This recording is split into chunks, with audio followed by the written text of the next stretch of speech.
Although I'm a licensed professional counselor in the state of Texas, this podcast is not therapy and should not be used as therapeutic intervention. Many of the products and practices mentioned are for educational and informational purposes only. Should you need support, please seek appropriate, qualified, and licensed professionals.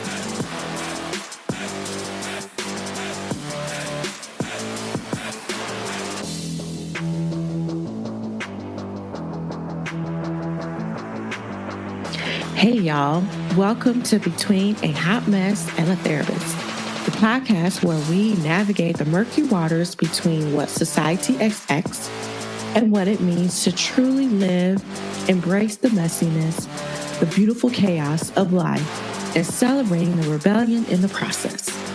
Whether you're a recent graduate, a seasoned therapist, or someone simply curious, there's something here for everyone.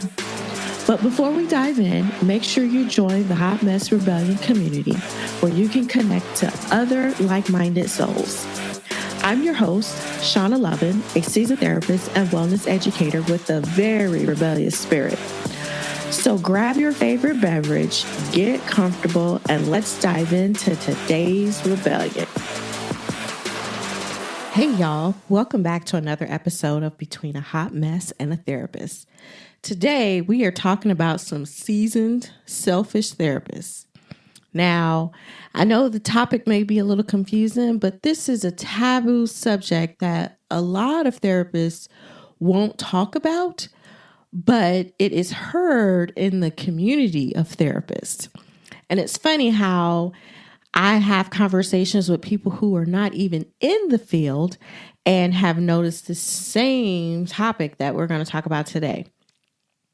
So today I'm actually talking about as we transition from being a student, a grad student, and then we're transitioning into being a therapist, this is a very important time in our career because this is when we're learning everything. This is when we're trying to apply all the applications from theory. This is where we're looking for guidance, and it comes down to needing support from seasoned therapists, people who've been in the trenches, who've been in the fields because they've experienced all of these things, or the good, the bad, the ugly. And then they are looking to the newer therapists are looking for the older therapists to just support them in many ways. And I'm finding there is some crazy, alarming trend that is emerging. I don't have data for it, but I hear about it all the time. And this is where seasoned therapists or supervisors, in that case, are hesitant to help new therapists and associates. They don't want to reach back and help folks. I don't know what that is. The only thing that I can think of that could be why this is happening is there's some kind of fear, a fear that if you offer support, it is somehow diminishing your own bottom line. Well, let me tell you, this is one of my biggest pet peeves of the counseling field. Biggest. One, because it was something that I know that I have personally experienced several times. And two, it's something that I keep hearing come up time and time again from younger therapists, newer therapists, associates. And if we still are having trouble with this one area, what the fuck is happening with our field? You go into the field, but you don't want to reach back to support your own profession and to make sure that the people behind you are going to be able to do well when they get into their next phase. If you're a supervisor and not wanting to help, why the heck are you a fucking supervisor if you're not willing to help your associates or help other associates? And I think this became more noticeable in the field after they cleared up the rules. So here in Texas, probably about 2 years ago, there was this idea of if you were an LPC associate that you could not have a private practice. But in theory, that wasn't really in the rules. And because LMFTs could Other people could, but for some reason, LPCs thought that they couldn't do that. So about 2 years ago, they cleared up the rules, made it very clear. And then it was like there's this explosion of associates like, yes, I'm starting a practice. Yes, I'm going to do this. But in droves, there were a ton of supervisors like, nope, I ain't doing that. I ain't supporting the associates having their own practice. And I couldn't understand why. And as long as I've been a supervisor since 2018, and I was a supervisor before that, but actively working with new associates, it's been since 2018. And I hear the things that come up when I've had associates transition to me from another supervisor because the other supervisor didn't want to support them on starting their own practice. I hear it from them saying, they wish their supervisor would do this or that. And so there's just a lot of things that become convoluted in this area where people don't want to help. And I can't understand why. The few places that I see this come up the most is one, when a newer therapist or a younger therapist wants to learn new skills. And so the seasoned therapist is gatekeeping. Yeah. The second place is not offering things for accessibility. Now, I'm not talking about how we are all squeezed and, because of the financial aspect of just this world and where we are and just all the stuff happening financially. I'm talking about like you make things out of reach and where no one can tap into that, or it takes so much for a younger, newer therapist to tap into that, knowing they ain't got no damn money. There are most of us, and I'm included, at some point in your career, you are working for pennies and peanuts, and you don't have the money to invest in things that are important to you. And you have to kind of do it incrementally. You have to do it over time. And so if things are not accessible, then how is a newer, younger therapist supposed to figure it out? How are they supposed to learn? And I'm not against people making their money, making their coins. That is not the issue here. The issue is being able to offer a service or services to support and to reach back in your own community so that you can help the next generation and generation after that of therapists. The third place that I see this come up a lot is when a new therapist or associate decides that they want to start a private practice. Sometimes it's while they're an associate, they get moving and get rolling. And then sometimes it's just after they've become licensed, they want to move into this space, but they have no fucking idea of how to do that because nobody's fucking talking about it. And then when you have someone that is talking about it, it's all about you have to do X, Y, and Z.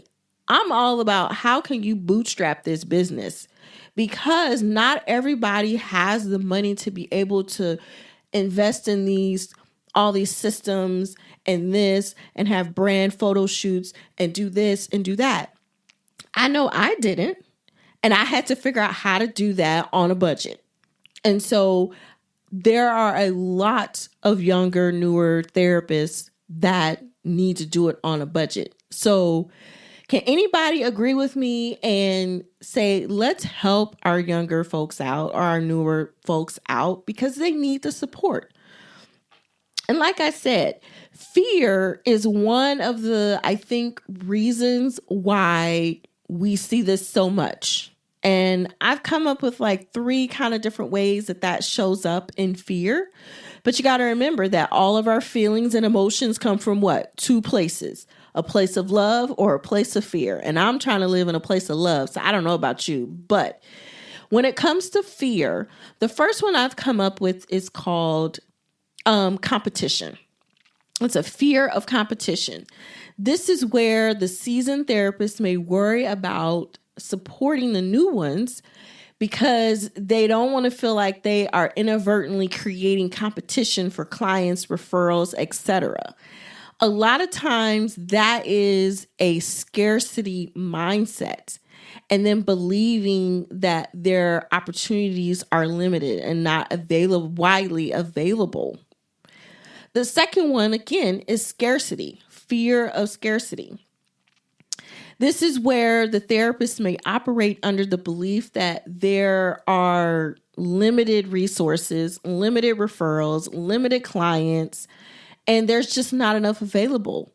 There's a fear that, there's a reluctancy to share resources and opportunities, again, because you think there is not enough.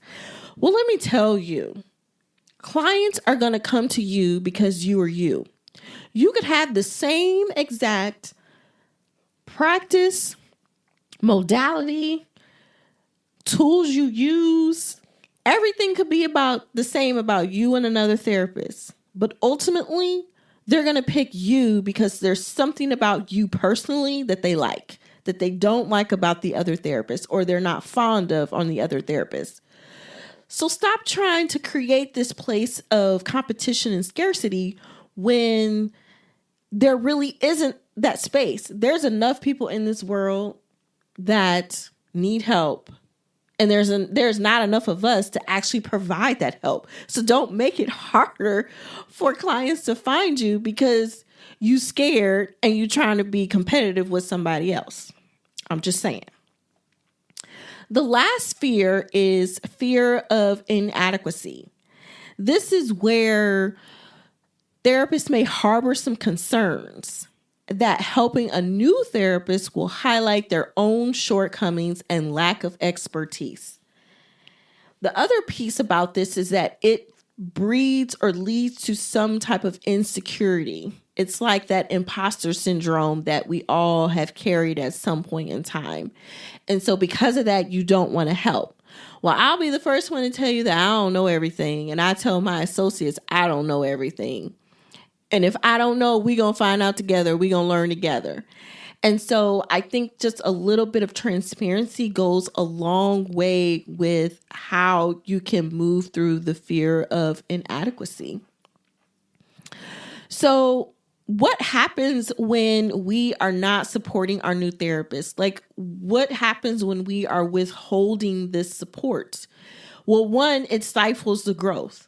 Not just you as your own therapist, but the new therapist, the other opportunities that are for them, the developments in the field. It hinders all of that. Nobody is growing. The second one is that there becomes a lack of community. This is where we get like that divide in the community where, you got your old folks, your new folks, the folks that are kind of in between, and it starts to feel isolating and disconnected. And then our community, our therapeutic community, is not working together. We feel more alienated, and we feel like we can't really integrate into the profession because there is no community, there is no support. Then what happens is we are just perpetuating a cycle. We are continuing to say like, hey, you charge fees. This is what you do to charge fees. This is how much. You do this, you do that. This is how you do it. And you keep that cycle going, and no one is working through things. No one's collaborating. No one is innovating things. No one is trying to just be outside of the box because there's that competition and the fear and the scarcity that creeps in all the time. So how does this impact the profession itself? Now, the first part was how that impacts just us as people, as therapists. The second part is how does this impact our profession as a whole? And so the first place is it deteriorates our ethics. We are prioritizing self-interest over the well-being of new therapists. Now, y'all know new therapists and associates, and this is no shade to y'all, but they're scared. They have their own thoughts and fears and things like, am I doing a great job? Am I learning the things I need to learn? Am I putting forth the best effort that I can? But if we aren't supportive of that, all we're doing is we're essentially affecting their well-being, which again can lead to burnout, could lead to just about anything. The other piece here is that the profession as a whole it becomes like a lack of integrity. It undermines the ethical standards that we have as a profession, and it erodes the trust within the therapeutic community. So if y'all big on ethics, this is why you got to support your people. Another area that it hurts our profession as a whole is it creates stagnation. So without support, mentorship, it doesn't help, but the new therapists struggle to develop the skills that they need or to be able to innovate within the field, come up with new stuff, because y'all keep doing the same stuff over and over again and acting like it works for everybody when it doesn't. And this is something that I've learned on my own. I've realized that I have done the same thing that many therapists have done and have been successful. And I'm not saying nothing bad about that, but it didn't work for me.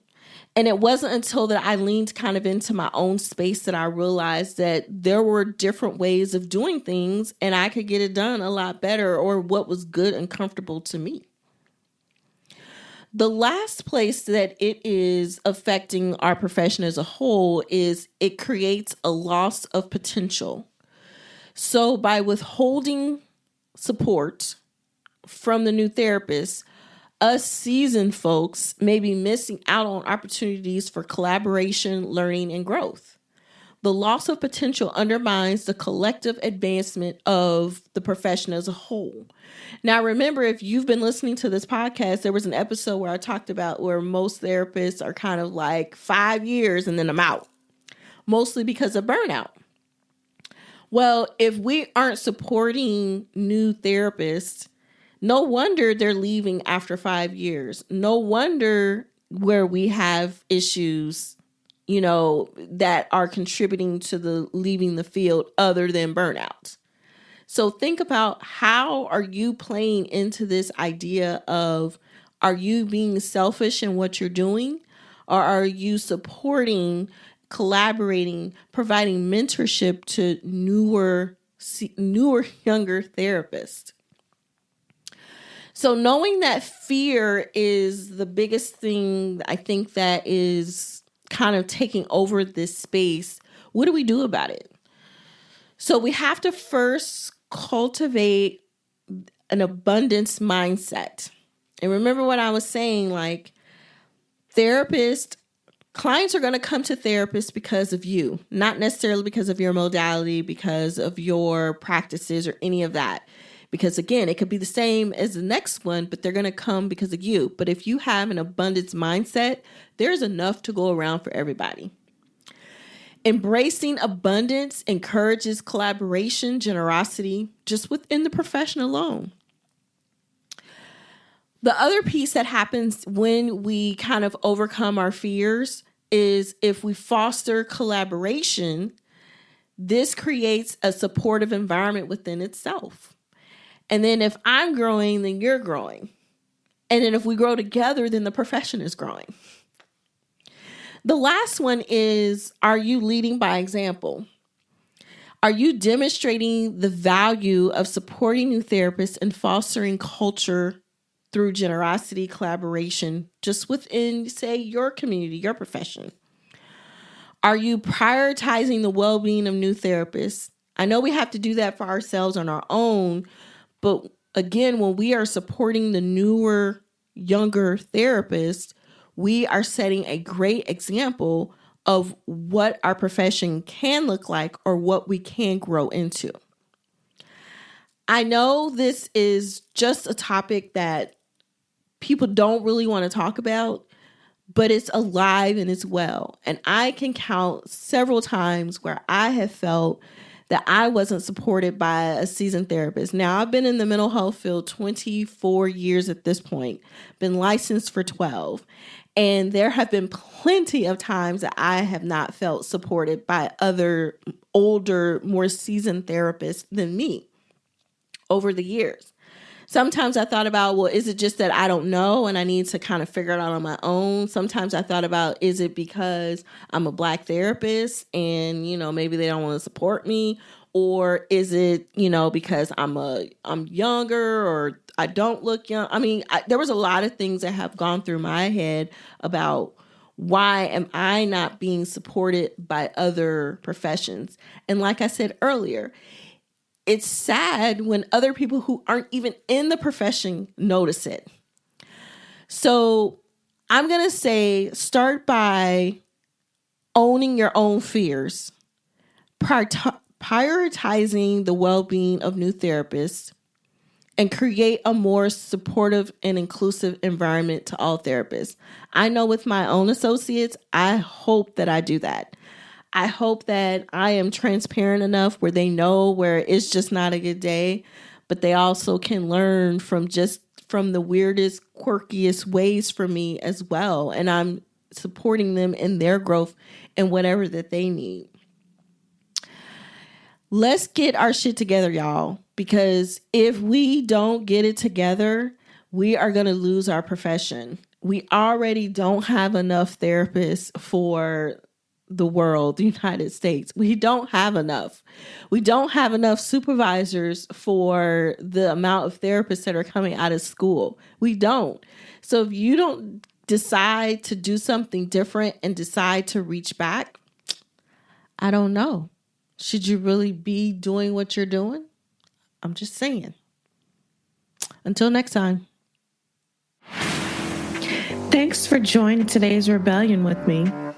Remember, it's okay to be a hot mess sometimes. It's all part of the journey.